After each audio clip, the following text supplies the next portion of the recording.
creating a world from something that's ones and zeros. And I'm sure that's part of the collaborative process with the animators and you and Rich and the rest of your team. I mean, that was just amazing. And that's another thing my nephew and his friend Kyle had talked about, was like the pop-up ads. Like as they were walking through this world, there's all these pop-up ads, and they both mentioned, my nephew's name is David. He'll get a kick out of hearing his name. But I'm trying to get that younger audience as well. But, educate these youngsters. But, they mentioned that they really love some of the shadiness of the ads, which is just like the internet. You'll get some ads that work for you, and then other ones it's just stay away. Oh, yeah. That was one of my favorite characters in the sequel.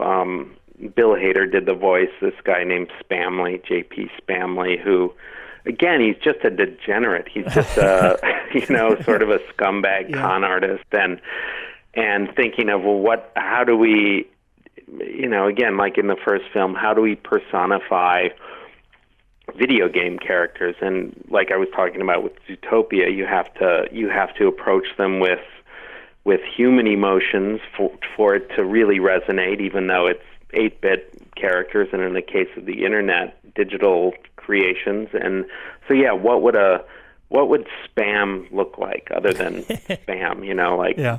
Whatever. So, what would a spamming email or a pop-up guy look like, and what would he be like, and what would his persona be? And it, not that there's anything wrong with used car dealers, God bless them, but it was sort of that idea that he was this shifty kind of dirtbag that lived in a weird, dark place in the internet, and some of the stuff he was doing wasn't completely legal or above board, and I love characters like that. Even in my real life, I love weirdos. So, not that I want to spend all my time with them, but they make good characters for sure. Absolutely. And then he had that, the redemption towards the end where he tries to save Ralph, and of course the physics of everything. Ralph just burst right through his car, that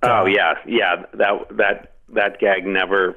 I love that gag. I can't remember if that's a good example of